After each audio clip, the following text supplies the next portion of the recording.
حضور صلی اللہ علیہ وسلم 8 ہجری میں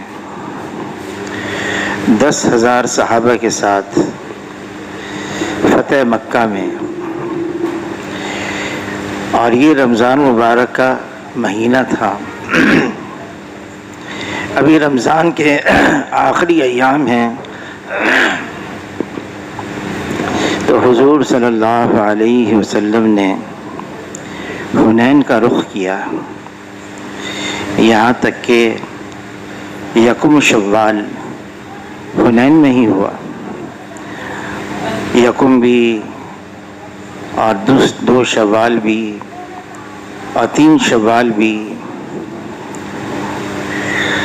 حضور صلی اللہ علیہ وسلم 12,000 صحابہ کے ساتھ نکلے حنین کی طرف، اور 10,000 تو وہ تھے جو مدینہ منورہ سے آئے تھے، اور 2,000 وہ تھے جو نئے مسلمان ہو گئے تھے مکہ مکرمہ میں۔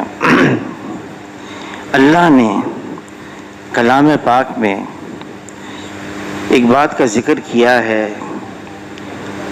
امت کے آنے والے حصے کے لیے، کہ ان میں سے بعض کے صحابہ کرام، اب صحابہ کرام ان کا رتبہ، ان کا مقام، ان کا درجہ بہت اونچا ہے، اور اللہ تعالیٰ نے صحابہ کرام کو استعمال کیا ہمارے لیے، تاکہ بعد آنے والے امت کا جو حصہ ہے ان کی رہنمائی ہو، ان کو پتہ چلے کیا ہے۔ تو بعض کے دل میں یہ بات آئی کہ ہمیشہ جب مارکا ہوتا، مقابلہ ہوتا، ہماری تعداد تھوڑی ہوتی اور جو مد مقابل ہوتے ان کی تعداد زیادہ ہوتی۔ اس دفعہ ہماری تعداد زیادہ ہے اور ان کی تعداد کم ہے، 12,000، اور مد مقابل جو آئے ہیں بنی ثقیف، ان کی تعداد 4,000۔ اللہ تعالیٰ نے امت کے سامنے ایک مثال قائم کی۔ یہ امت جناب رسول اللہ صلی اللہ علیہ وسلم کی، اس کی بنیاد ظاہری اسباب نہیں ہے، مشاہدہ نہیں ہے۔ بے شک اس دنیا کو اللہ نے دار الاسباب بنایا ہے، اور کہا ہے کہ سبب اختیار کرنا ہے، لیکن مسبب الاسباب اللہ کی ذات ہے، اور اللہ ہی پر اعتماد، اللہ ہی پر بھروسہ، اللہ ہی پر توکل، اور اللہ کی مدد سے ہی سارے کام ہوتے ہیں۔ مقابلہ شروع ہوا، 12,000 کے پاؤں اکھڑ گئے 4,000 کے مقابلے میں، تتر بتر، یہاں تک کہ حضور صلی اللہ علیہ وسلم اپنے اس سفید خچر پر، حضور صلی اللہ علیہ وسلم نے اپنے چچا عباس رضی اللہ تعالیٰ عنہ مسلمان ہو گئے تھے، اور بڑے لہیم شہین، بہت اونچے، لمبا قد، آواز بھی بہت دور تک جاتی تھی۔ ان سے فرمائے تم آواز لگاؤ، ان کو بلاؤ، اور کس عنوان پہ بلاؤ؟ کہ میں اللہ کا رسول ہوں، میں محمد صلی اللہ علیہ وسلم عبد المطلب کے خاندان کا میں سچا ہوں۔ یہ ساری بات عباس رضی اللہ تعالیٰ کی آواز کہنے پر چند جمع ہو گئے، تھوڑے جمع ہو گئے، لیکن ان تھوڑے پر رکھ کر اللہ تعالیٰ نے مسلمانوں کو فتح دے دی۔ اور اس حنین کے موقع پر اتنا مال غنیمت آیا، اتنا مال غنیمت، چاندی بھی، مویشی بھی، غلام بھی، بہت بڑا مجمع مال غنیمت تقسیم ہوا، تو جو نئے مسلمان ہوئے تھے تالیف قلب کے لیے ان کو زیادہ دیا، پھر حضور صلی اللہ علیہ وسلم کے رشتے میں جو زیادہ قریب تھے ان کو ملا، اس طرح سے ملتے ملتے سب سے آخر میں انصار مدینے کا نمبر آیا۔ تو بعض انصار جوانوں نے یہ کہا یہ کیا بات ہے، جب جان دینے کا وقت آتا ہے تو ہم آگے آگے اور مال تقسیم کرنے کا وقت آتا ہے تو ہم سب سے پیچھے۔ حضور صلی اللہ علیہ وسلم تک بات پہنچ گئی۔ حضور صلی اللہ علیہ وسلم نے انصار مدینہ کو حنین کے موقع پر ہی وہیں پر جمع کیا، اور حضور صلی اللہ علیہ وسلم نے ان کے سامنے بات رکھی، فرمایا کہ مجھے کوئی ٹھکانہ دینے والا نہیں تھا، آپ نے مجھے ٹھکانہ دیا، میری کوئی بات سننے کے لیے تیار نہیں تھا، آپ لوگوں نے میری بات کو سنا، میری حفاظت کے لیے کوئی تیار نہیں تھا، آپ لوگوں نے میری حفاظت کی، لیکن اے انصار میں بھی تو یہ کہہ سکتا ہوں کہ میرے ذریعے سے اللہ نے تمہیں ہدایت دی، میرے ذریعے سے اللہ نے تمہیں اونچا کیا، میرے ذریعے سے اللہ تعالیٰ نے تمہیں راستہ بتایا۔ پھر حضور صلی اللہ علیہ وسلم نے بڑے درد بھرے انداز میں فرمایا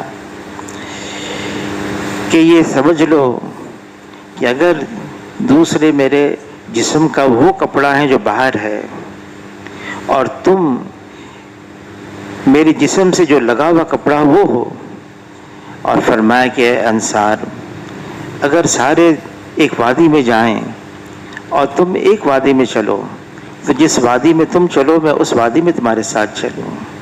پھر فرمایا کہ تم اس تقسیم سے خوش نہیں ہو کہ یہ لوگ تو مال مویشی لے کر جائیں اور تم اللہ کے رسول کو اپنے ساتھ لے کر جاؤ، اور فرمایا کہ اب میرا جینا بھی تمہارے ساتھ ہے اور میرا مرنا بھی تمہارے ساتھ ہے۔ پھر حضور صلی اللہ علیہ وسلم نے فرمایا جس کا مفہوم ہے ایک وقت آئے گا کہ تمہیں پیچھے کیا جائے گا، بہت ساری چیزیں آئیں گی اور تمہیں بالکل پیچھے کیا جائے گا، صبر کرنا صبر کرنا۔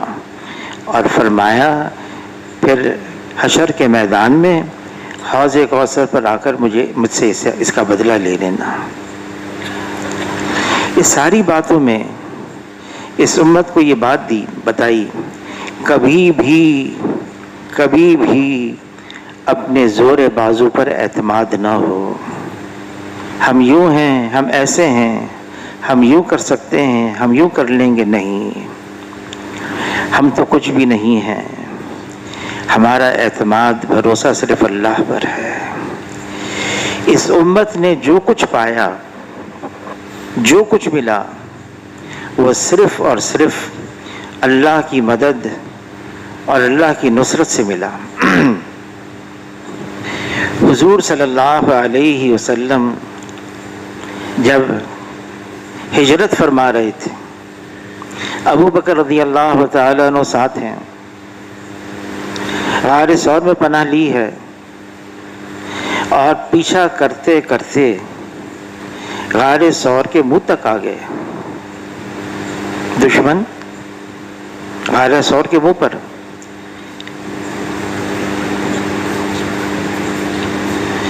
اچھا، یہ فرما رہے ہیں کہ ایک گاڑی ہے کرولا، یہ کالے رنگ کی ہے اور اس کا نمبر ہے 263 تو یہ راستے میں ہے، لوگ پریشان ہو رہے ہیں، جس کی ہے ان سے گزارش ہے کہ ایسی جگہ اپنی گاڑی پارک کر لیں جہاں آسانی ہو آپ کے لیے بھی اوروں کے لیے بھی۔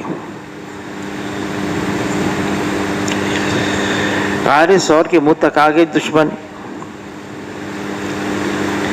ابو بکر رضی اللہ تعالیٰ عنہ گھبرائے، پریشان ہوئے، عرض کیا اے اللہ کے رسول، اگر یہ صرف یہ دشمن اپنے پاؤں کی طرف دیکھ لیں نا تو ہم نظر آ جائیں گے۔ حضور صلی اللہ علیہ وسلم نے ایک جملہ فرمایا، اللہ نے اس کو نقل کیا ہے کلام پاک میں، اور یوں فرمایا لا تحزن ان اللہ معانا، گھبراؤ مت، غم زدہ مت ہو، اللہ ہمارے ساتھ ہیں۔ اگر اللہ ساتھ ہیں تو کوئی غم کی بات نہیں، اللہ ساتھ ہیں۔ اور اللہ تعالیٰ نے کیا کیا، بہت لمبا چوڑا کوئی انتظام نہیں، مکڑی نے ایک جالا تن لیا دروازے اس کے منہ پر، غار کے منہ پر۔ اور مکڑی کا جالا کیا ہوتا ہے، اس کی کیا حیثیت ہے، خود اللہ تعالیٰ فرما رہے ہیں گھروں میں سے سب سے کمزور گھر مکڑی کا جالا ہے۔ ایک کبوتری نے آ کے عین غار کے دروازے کے سامنے، منہ کے سامنے انڈے دے دیے اور انڈوں کو سینکنے لگی۔ یہ کام کیا اللہ نے۔ یہ امت کو بتا رہے ہیں اللہ تعالیٰ کہ کرنے میں اللہ تعالیٰ کو کوئی بہت بڑا انتظام نہیں کرنا پڑتا، کیونکہ فیصلہ تو اللہ کا ہے، غلبہ اللہ کا ہے، حکم اللہ کا ہے، ہوگا وہ جو اللہ چاہیں گے، جو اللہ چاہیں گے وہ ہوگا، اور اللہ کی چاہت ہر چیز پر غالب ہے۔ اللہ ساتھ ہیں تو کوئی غم کی بات نہیں۔ اللہ تعالیٰ نے اس امت کے سامنے بدر کے اندر سارا معاملہ رکھ لیا، ہتھیاروں سے نہیں، سامان سے نہیں، سواریوں سے نہیں، تعداد سے نہیں، وہ تو صرف 313 ہیں، اور وہ تو نکلے تھے ابو سفیان کا جو قافلہ تھا تجارتی، اس کا پیچھا کرنے کے لیے۔ مقابلہ ہو گیا، 1000 پوری تیاری کے ساتھ، ہتھیاروں سے لیس۔ حضور صلی اللہ علیہ وسلم نے پوچھا تو صحابہ اکرام نے یہی جواب دیا، اے اللہ کے رسول، لڑائی تو ہوتی ہے ہتھیاروں کے ساتھ، وہ ہے نہیں، ہاں جان دینا ہے اس کے لیے ہم حاضر ہیں، یہ جذبہ ہے، جان دینا ہے اس کے لیے ہم حاضر ہیں۔ یہاں تک پہنچا دیا۔ حضور صلی اللہ علیہ وسلم ساری رات اللہ سے مانگتے رہے، ساری رات اتنا مانگا، اتنا مانگا، پھر صبح آئے، اس عریش سے باہر تشریف لائے، صحابہ کو حوصلہ دلایا۔ کیا حوصلہ دلایا؟ فرمایا دیکھو یہ وہ جگہ ہے جہاں عتبہ کی لاش ہوگی، یہ وہ جگہ ہے جہاں ولید کی لاش ہوگی، یہ وہ جگہ ہے جہاں ابو جہل کی لاش ہوگی۔ اور صحابہ اکرام کو پورا یقین کہ حضور صلی اللہ علیہ وسلم یہ بات فرما رہے ہیں، ایسا ہی ہے، بالکل ایسا ہی ہے۔ پھر صحابہ اکرام فرماتے ہم پہچاننے لگے تھے یہ انسان کی وار سے گیا ہے یا فرشتوں کی وار سے گیا ہے۔ امت کو یہ بات بتانی ہے، اور اللہ نے بتا دی کہ مسلمان اس کا ایمان اس سطح پر ہو، ایمان اس درجے کا ہو، نگاہ صرف اللہ پر رہے اور نگاہ اللہ سے ہٹنے نہ پائے۔ اللہ تعالیٰ کلام پاک میں فرماتے ہیں الیس اللہ بکاف عبدا، کیا میں اپنے بندے کے لیے کافی نہیں ہوں؟ اللہ کافی ہیں۔ پھر اللہ تعالیٰ نے احد کے اندر امت کو یہ پیغام دیا کہ چند سے کہا تھا، 50 کے قریب ان کی تعداد تھی، پہاڑی سے نیچے نہ اترنا جب تک کہا نہ جائے۔ پہاڑی کے پر تھے، انہوں نے دیکھا کہ مسلمان دشمن کا پیچھا کر رہے ہیں، فتح ہو گئی۔ ان میں سے سب نے نہیں، بعض نے کہا یہ تو نیچے اتر آئے، ہم بھی مال غنیمت؟ کہا نہیں، حضور نے منع فرمایا۔ کہا اس وقت تک تھا جب تک کہ جنگ جاری تھی، اب تو جنگ ختم ہو گئی۔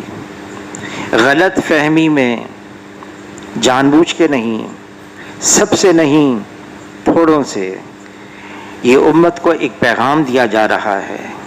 حضور صلی اللہ علیہ وسلم کی بات رہ گئی، حضور صلی اللہ علیہ وسلم کی ایک بات رہ گئی۔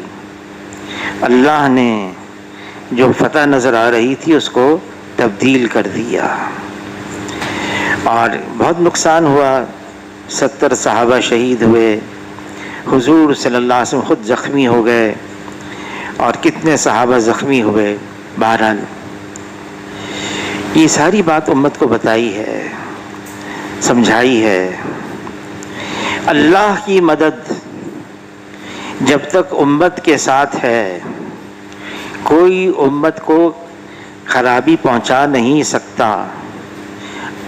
عبداللہ ابن عباس رضی اللہ تعالیٰ سے فرما دیا، سارے جمع ہو جائیں، نقصان پہنچانا چاہیں، نہیں پہنچا سکتے مگر وہ جو اللہ نے مقدر میں لکھا ہے، اور سارے جمع ہو جائیں، نفع پہنچانا چاہیں، نہیں پہنچا سکتے مگر وہ جو اللہ نے مقدر میں لکھا ہے۔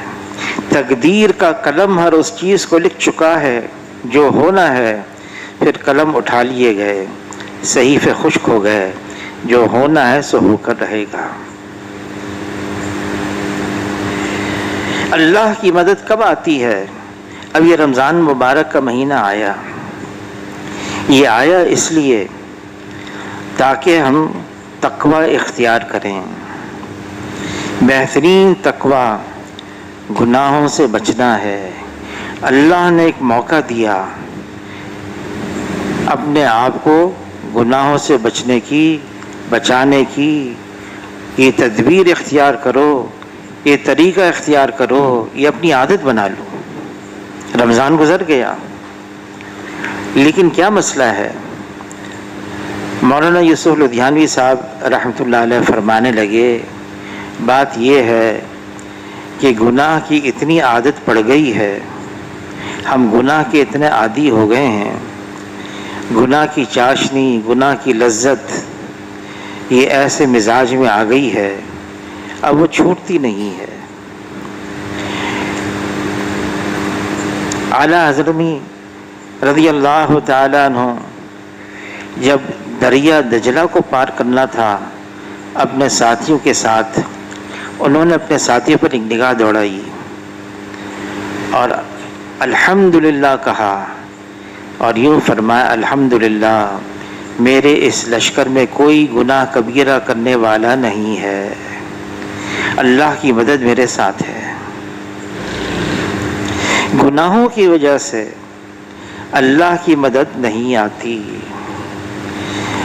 آدمی اللہ کی نافرمانی بھی کرے اور اس پر متوقع بھی ہو کہ اللہ میری مدد کریں گے، ایسا نہیں ہے۔ اللہ کی نافرمانی چھوڑنی ہوگی۔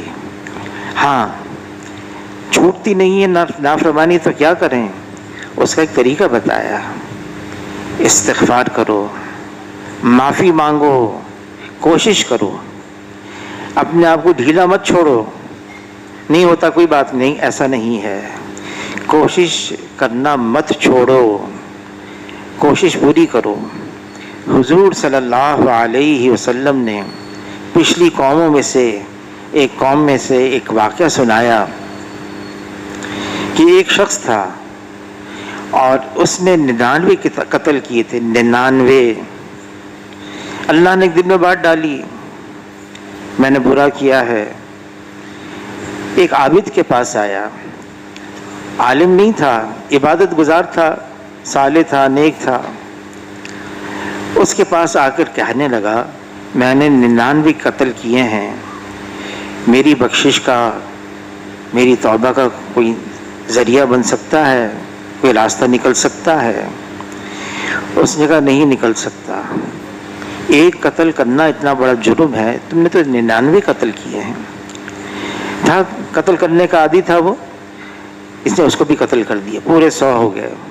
لیکن جو دل میں بات اللہ نے ڈالی تھی وہ باقی رہی، وہ گئی نہیں، جستجو رہی، کوشش جاری رہی، کوئی راستہ ایسا مل جائے، نکل جائے۔ ایک عالم کے پاس اللہ نے پہنچا دیا، کوئی راستہ ہے؟ کہاں ہے؟ ماحول کو بدلو، جس ماحول میں تم ہو، اپنی بستی کو چھوڑو، وہ نیکوکاروں کی بستی ہے، اس بستی میں چلے جاؤ۔ اس نے اپنی بستی چھوڑ کر اور نیکوکاروں کی بستی کا رخ کر لیا۔ حضور صلی اللہ علیہ وسلم فرماتے ہیں، جس کا مفہوم ہے اب راستے میں ہے وہ، اس کی موت کا وقت قریب آ گیا، گر گیا۔ جب وہ گرا اس نے کوشش چھوڑی نہیں، اپنے آپ کو گھسٹنے لگا۔ اللہ کو یہ ادا ہی پسند آ گئی، موت کا وقت قریب ہے، اس بستی کی طرف اپنے آپ کو گھسٹنے لگا۔ فرشتے آ گئے روح نکالنے کے لیے، جو نیک انسانوں کی روح نکالتے ہیں فرشتے وہ بھی آ گئے، برے انسانوں کی روح نکالنے والے فرشتے وہ بھی آ گئے۔ کون روح نکالے؟ اللہ نے تیسرے کو بھیج دیا کہ اللہ کا حکم ہے ناپو، زمین ناپو، جہاں پہنچنا ہے وہ قریب ہے، نیکوکار کی روح نکالنے والے فرشتے اس کی روح کو نکال لیں، جس بستی کو چھوڑ کر آئے وہ قریب ہے، تو جو برے انسانوں کی روح نکالتے ہیں فرشتے وہ اس کی روح نکال لیں۔ فرشتوں نے ناپنا شروع کیا، اور حضور صلی اللہ علیہ وسلم فرماتے ہیں اس کا مفہوم ہے اللہ نے براہ راست حکم دیا، براہ راست جہاں پہنچنا تھا زمین کے اتنے حصے کو حکم دیا سکڑ جا، جس بستی کو چھوڑ کر آیا اتنے حصے زمین کو اللہ نے حکم دیا ذرا پھیل جا، جہاں پہنچنا تھا وہ قریب نکلی، نیکوکار انسانوں کی روح نکالنے والے فرشتے اس کی روح کو نکال کر لے کے چلے گئے۔ گناہ نہیں چھوٹ رہے، کیا کریں؟ کوشش کریں، ہم ہار نہ مانیں، ہمت نہ چھوڑیں، مانگتے رہیں اللہ سے، استغفار کریں، اور پھر ماحول بھی بدلیں۔ جس ماحول میں ہم ہیں اس ماحول اور فضا کو چھوڑیں، ایسی فضا ماحول میں رہیں۔ صحبت سے آدمی بنتا ہے۔ صحابہ، ان کو صحابہ کیوں کہتے ہیں؟ حضور صلی اللہ علیہ وسلم کی صحبت اختیار کی، ایمان کی حالت میں چاہے ایک لمحے کے لیے صحابی بن گئے۔ انسان جس ماحول میں ہوتا ہے، حضور صلی اللہ علیہ وسلم نے مثال دی، عطار کے پاس بیٹھے گا عطر نہیں خریدتا، خوشبو تو آئے گی۔ لوہار کے پاس بیٹھتا ہے، چنگاری اڑ کر کپڑوں کو نہ لگے، دھواں تو آئے گا، بدبو تو آئے گی۔ ماحول کے اثرات آتے ہیں، اس لیے سب سے پہلا کام تو یہ کرنا ہے، ہمیں اپنے ماحول کو دیکھنا ہے۔ حضور صلی اللہ علیہ وسلم فرماتے ہیں اس کا مفہوم ہے آدمی اپنے دوست کے دین پر ہوتا ہے، اپنے دوست کے دین پر ہوتا ہے۔ جس کے ساتھ اٹھنا بیٹھنا ہوگا آدمی کا دین ویسے ہی بن جاتا ہے۔ اس لیے سب سے پہلے یہ نگاہ دوڑائی جائے، پھر آدمی کے اندر کچھ ایسے گناہ ہیں ظاہری نظر آتے ہیں، اور کچھ ایسے گناہ ہیں باطنی اندر کے نظر نہیں آتے۔ فرمایا ایک ایسا گناہ اس وقت امت کے اندر ہو گیا ہے، باطنی گناہ، وہ کیا ہے؟ دوسروں کی کمیاں، خامیاں، غلطیاں، آدمی صرف ان کو دیکھتا ہے، یہاں تک کہ بعض نے تو عیب جوئی، غلطیاں تلاش کرنا یہ اپنا مشن ہی بنا لیا ہے۔ عائشہ رضی اللہ تعالیٰ عنہ فرماتی ہیں حضور صلی اللہ علیہ وسلم نے کبھی بھی کسی مخاطب کی دل آزاری نہیں کی۔ دل آزاری کب ہوتی ہے؟ تمہارے اندر یہ کمی ہے، تم نے یہ کیا ہے، ایسا کیا ہے۔ کبھی بھی کسی کی دل آزاری نہیں کی۔ ہاں، آدمی اصلاح کرے، اصلاح بہت ضروری ہے، لیکن اعتراض کرنا، طعنہ دینا، اس کی عزت نفس پر حملہ کرنا، جب آدمی اصلاح کی فکر میں ہوتا ہے تو اس کے اندر ہمدردی کا جذبہ ہوتا ہے، خیر خواہی کا جذبہ ہوتا ہے، اپنے بھائی کے ساتھ ایسا جذبہ ہوتا ہے کہ یہ میرے بھائی کی کمی خامی دور ہو جائے۔ اور اعتراض، طعنہ، اس کو نیچے دکھانا، اس کے اندر آدمی کے اندر جذبہ ہوتا ہے انتقام کا، بدلے کا، نفرت کا، اس کو نیچے دکھانا۔ اگر کسی کی خامی ہمیں پتہ چل گئی، خامی ہے واقعی، پتہ چل گئی۔ مولانا احمد علی لاہوری رحمۃ اللہ علیہ فرماتے کہ دیکھو، یہ تو اللہ نے اپنا فضل فرمایا ہمارے ساتھ، اللہ نے ہمارے ساتھ ستاری کی بھی ہے، ہمیں چھپایا ہوا ہے۔ اگر اللہ تعالیٰ اس ستاری کے پردے کو چاک کر دیں، جو اللہ نے ہمیں چھپایا ہے، ڈھانکا ہے، اگر اللہ اس کو چاک کر دیں، پھاڑ دیں، میرے عیب نظر آ جائیں، فرمایا تو کوئی تھوکنا بھی پسند نہیں کرے گا۔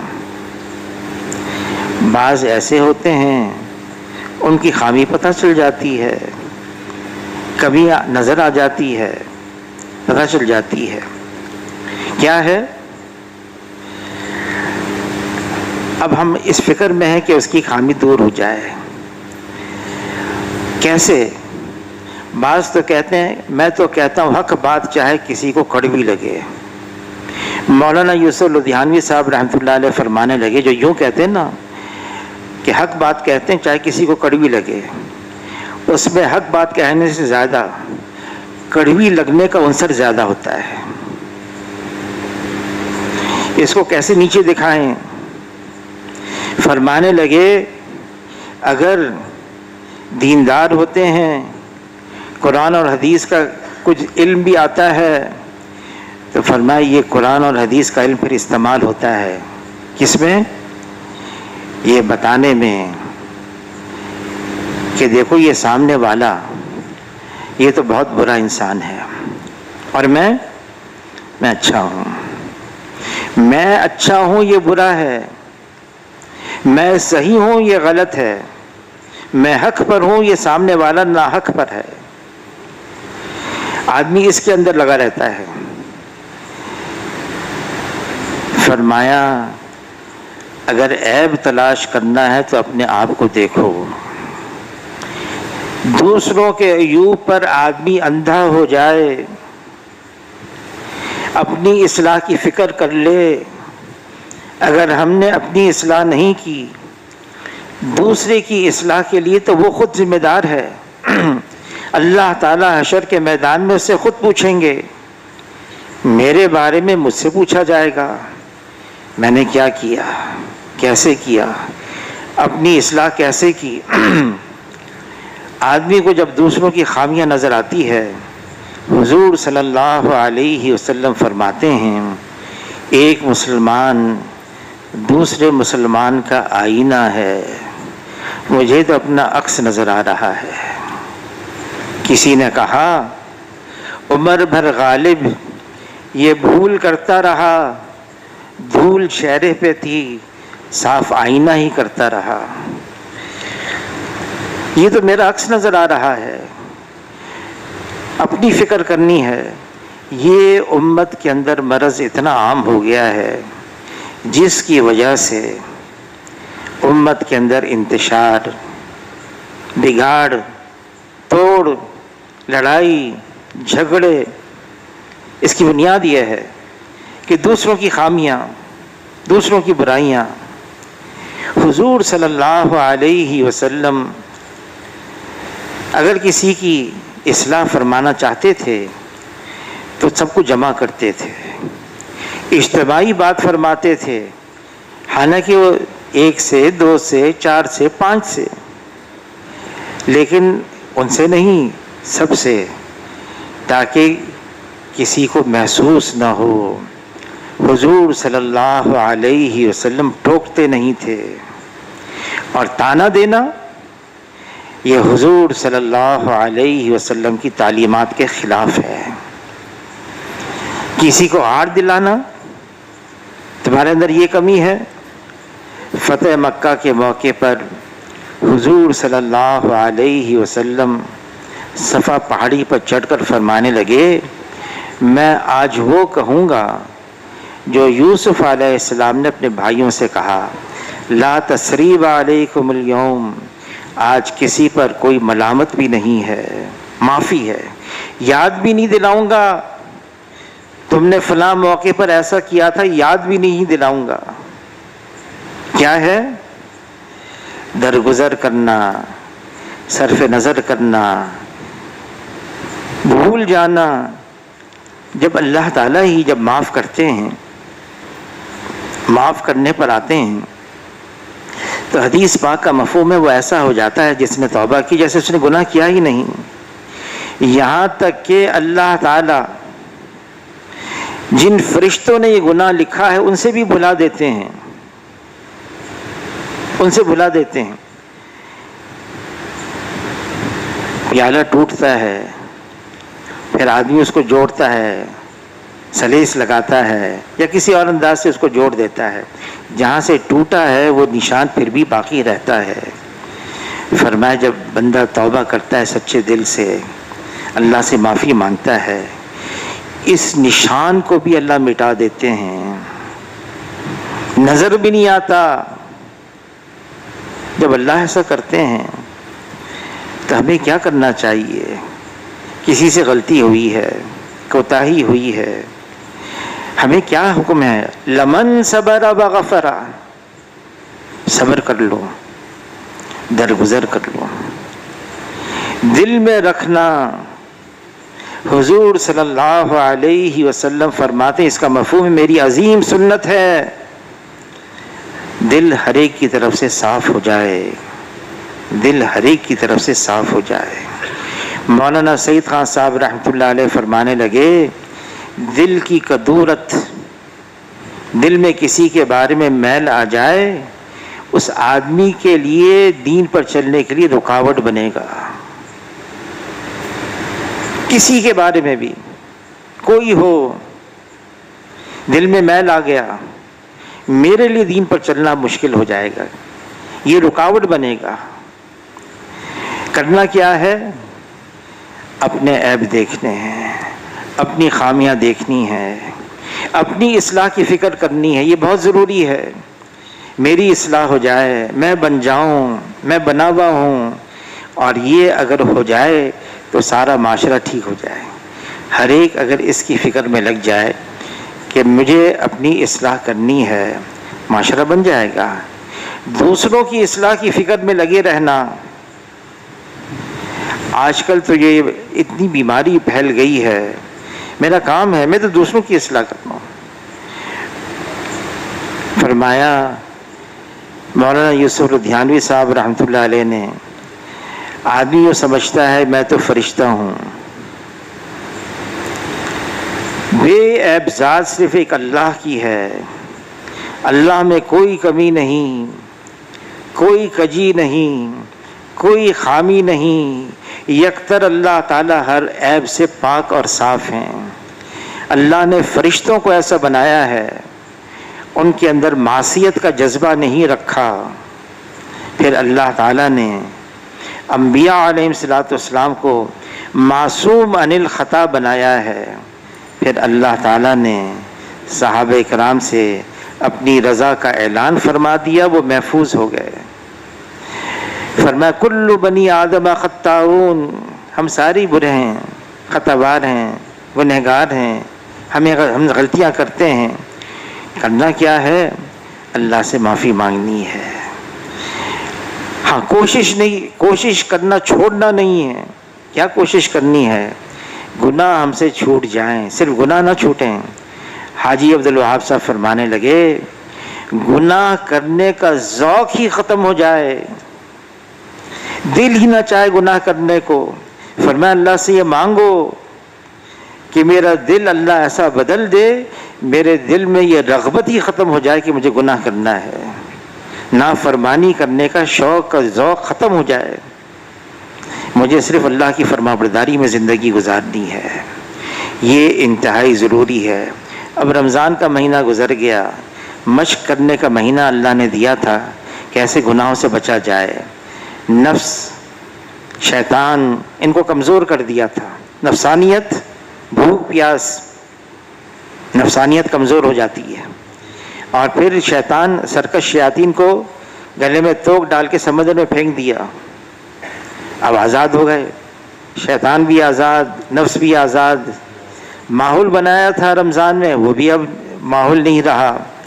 اب پورا زور لگانا ہوگا، جو رمضان میں ہم نے کیا ہے، مشق کی ہے، اس کو باقی رکھنا ہے۔ اس کے لیے اللہ سے مانگنا بھی ہوگا، اور اگر اللہ سے مانگ لیا، کیونکہ یہ کہا گیا ہے، حضور صلی اللہ علیہ وسلم نے علی رضی اللہ عنہ سے فرمایا مانگو، اللہ سے مانگو، مانگنے کا طریقہ بتایا۔ اللہم ارحمنی بترک المعاصی ابدا ما ابقیتنی، اے اللہ مجھ کو اپنی رحمت کی چادر میں ڈھانپ دے، میں ہمیشہ کے لیے گناہ کرنا چھوڑ دو۔ مانگو اللہ سے، پھر اللہ تعالیٰ حشر کے میدان میں ہم سے پوچھیں گے، اے میرے بندے تم نے کوشش کی گناہ چھوڑنے کی، لیکن مجھ سے مانگا بھی؟ اللہ پوچھیں گے یہ مجھ سے مانگا؟ واقعی ہم دل سے مانگ رہے ہیں اللہ سے، اے اللہ میں ایسا بنا دے۔ اور واقعی اگر ہم ایسے بن گئے، اللہ کی پوری مدد، اللہ کی پوری طاقت، پوری قدرت ہمارے ساتھ ہے، پھر کہیں جانا نہیں، ہمیں کسی کا سہارا نہیں لینا، اللہ ہمارے لیے کافی ہیں۔ لیکن اگر ایسا نہیں ہے، ہم چاہے جتنی مرضیہ باتیں کرتے رہیں، اس میں کوئی شک نہیں، دین کے الفاظ بہت قیمتی ہیں، دین کے بول بہت اہم ہیں، بہت ضروری ہیں، لیکن الفاظ صرف الفاظ ہوتے ہیں، حقیقت نہیں۔ الفاظ تو حقیقت کی طرف اشارہ کرتے ہیں، حقیقت اور ہوتی ہے۔ اس حقیقت کو حاصل کرنے کے لیے کوشش، محنت، مشقت، مجاہدہ، اس میں بہت کچھ کرنا ہوتا ہے، بہت کچھ کرنا ہوتا ہے۔ حاجی صاحب نے مولانا یوسف صاحب کاندہلوی رحمۃ اللہ علیہ سے پوچھا، بھئی آپ تبلیغ میں چاہتے کیا ہیں، کیا کوشش کرنی ہے؟ فرمایا اللہ پر جان دینا آ جائے، اللہ پر جان دینا۔ تو حاجی صاحب فرمانے لگے میں تو بہت بزدل آدمی ہوں، ڈرپوک آدمی ہوں، اللہ پر جان دینا؟ تو مولانا یوسف صاحب رحمۃ اللہ علیہ نے فرمایا اس طرح شروع کرو، دین کا تقاضا ہے، اپنی ذات کا تقاضا ہے، اپنی ذات کے تقاضے کو قربان کرو، نیچے رکھو، اور دین کے تقاضوں کو اوپر کر لو، اللہ پر جان دینا آ جائے گا۔ اللہ پر جان دینا یہ عنوان ہے۔ نعمان ابن مکرم رضی اللہ تعالیٰ عنہ سپہ سالار ہیں، اپنے ساتھیوں سے فرمانے لگے کہ دیکھو جلدی مت کرنا، جس گھڑی اللہ کی رحمت اترتی ہے میں اس گھڑی کو پہچانتا ہوں۔ میں 3 تکبیرات کہوں گا، پہلی تکبیر پر وضو کر لینا، دوسری تکبیر پر ہتھیار باندھ لینا، تیسری تکبیر پر حملہ کر دینا۔ پہلی تکبیر ہو گئی، دوسری تکبیر ہو گئی، دشمن کی طرف سے حملہ شروع ہوا، یہاں سے تقاضا ہوا، تیسری تکبیر کہیں کہ ٹھہر جاؤ، صبر کرو۔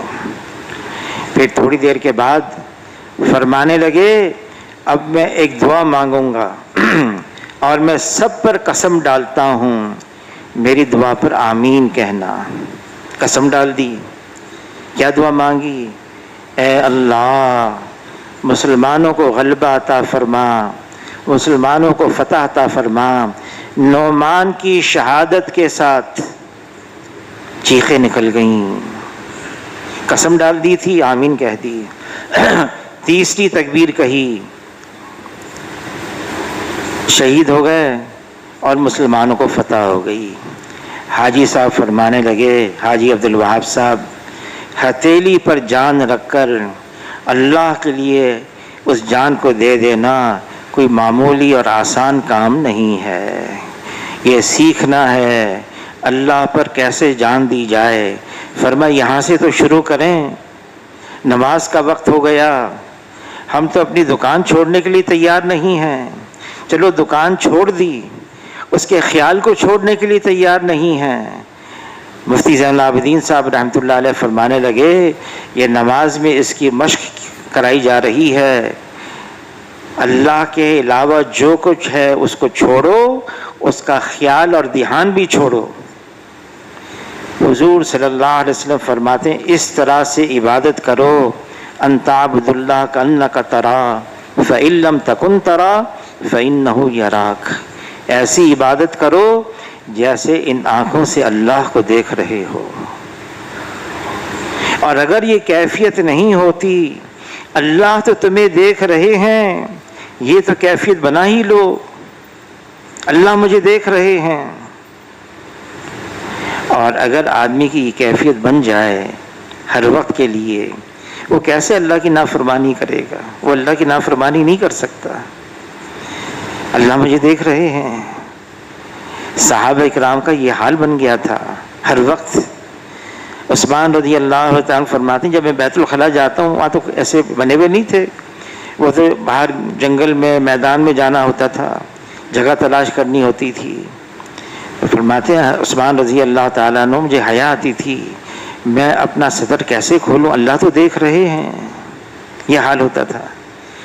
اور شیخ الحدیث مولانا زکریا صاحب رحمۃ اللہ علیہ فرماتے ہیں کہ مسنون دعا ہے جب بیت الخلاء سے آدمی باہر نکلے، غفران کا استغفار ہے، غفران کا پہلے استغفار کرو۔ کہ یہ استغفار کیوں ہے؟ شیخ الحدیث نے لکھا ہے اے اللہ ایسی گندی جگہ پر میں ایسا اپنا فضلہ خارج کر رہا تھا اور پھر بھی تیرے سے غافل نہ رہا، اے اللہ مجھے معاف کر دے۔ حضرت شیخ الحدیث نے یہ لکھا ہے، اس پر ہے غفران کا، اللہ سے معافی مانگنا ہے۔ وہ تو بیت الخلاء سے باہر نکلے ہیں، یا تو ہم نماز پڑھ رہے ہیں، اللہ اکبر تکبیر تحریمہ ہو گئی، السلام علیکم ورحمۃ اللہ، السلام علیکم ورحمۃ اللہ، پوری نماز ہو گئی، ایک دفعہ بھی اللہ کا خیال نہ آیا، ایک دفعہ بھی۔ ہمارا کیا حال بن گیا ہے؟ اس لیے ہمیں تو مشق کرنی ہوگی استحضار کے ساتھ۔ قرآن کی تلاوت کتنی ہوئی ہمارے رمضان مبارک کے مہینے میں، کتنی دفعہ یہ خیال آیا یہ اللہ کا کلام ہے، یہ اللہ کا کلام ہے۔ مولانا سعید خان صاحب رحمۃ اللہ علیہ فرمانے لگے میں نے مولانا یوسف صاحب رحمۃ اللہ علیہ سے ایک واقعہ سنا، سند ہے یا نہیں مجھے نہیں معلوم، مولانا سعید خان صاحب رحمۃ اللہ علیہ فرمانے لگے، لیکن میں نے مولانا یوسف کاندھیلوی رحمۃ اللہ علیہ سے واقعہ سنا کہ ایک گھر کے اندر میاں بیوی تھے، بوڑھے تھے، میاں بیوی بڑھاپے کو پہنچ گئے تھے، گھر میں فاقے آ گئے، تو بیوی نے میاں سے کہا یہ چند پیسے ہیں، دیکھ لو کچھ اگر مل گیا بازار سے کچھ لے کر آ جاؤ، کئی دنوں کا فاقہ ہے۔ تو وہ بوڑھا آدمی شوہر وہ چند پیسے لے کر گیا، چند پیسے تھے، اور باہر نکلا تو وہاں ایک آدمی آواز لگا رہا تھا، لے لو اللہ کا کلام، لے لو اللہ کا کلام۔ حیران ہو گیا یہ بوڑھا شخص، اللہ کا کلام، اللہ کا کلام۔ تو اس کے پاس پہنچ گیا، کہنے لگا میرے پاس تو یہ چند ٹھیکڑے ہیں، چند پیسے ہیں، تم اللہ کا کلام دے رہے ہو؟ کہاں یہی چند ہیں، کہ دے دو یہ پیسے۔ اللہ کا کلام دے دیا، گھر پہنچ گئے، بیوی انتظار میں فاقے ہیں، کیا ہے، کیا لے کر آئے ہو؟ کہ میں جب گھر سے نکلا تو ایک آدمی جا رہا تھا، اس نے یوں آواز لگائی کہ لے لو اللہ کا کلام، اللہ کا کلام۔ میں نے کہا اللہ کا کلام، یہ تو چند پیسے ہیں میرے پاس۔ اس نے وہ پیسے لے لیے، اللہ کا کلام دے دیا۔ بیوی بھی حیران، اللہ کا کلام لے کر آ گئے، اللہ کا کلام۔ بیوی بھی حیران۔ اب وہ اللہ کے کلام کو لے کر اب اس اللہ کے کلام کو کہاں رکھیں؟ اگر طاق میں رکھتے ہیں تو مٹی کی ہے، اگر الماری میں رکھتے ہیں تو لکڑی کی ہے، ہم کہاں رکھیں اللہ کے کلام کو؟ رات آ گئی، سونے کا وقت آ گیا۔ آدھی رات آدمی نے اللہ کے کلام کو سر پر رکھا اور آدھی رات بیوی نے اللہ کے کلام کو سر پہ رکھا۔ جب صبح ہوئی کہا اس کو کھول کے تو دیکھیں کیا ہے۔ کھول کے دیکھا تو وہ بوڑھا بھی حافظ تھا، وہ بوڑھی بھی قرآن کی حافظ تھی۔ یہ مولانا سعید خان صاحب رحمۃ اللہ نے فرمایا کہ کیا ہے، آج اس کا استحضار نہیں رہا۔ اکرمہ رضی اللہ تعالیٰ عنہ اللہ کا کلام کھولتے، ھذا کلام ربی، ھذا کلام ربی، یہ میرے رب کا کلام ہے جو میری آنکھوں کے سامنے ہے۔ یہ سوچ کر بے ہوش ہو جاتے، پھر ہوش آتا، اللہ کا کلام ہے۔ آج اس کا استحضار نہیں رہا۔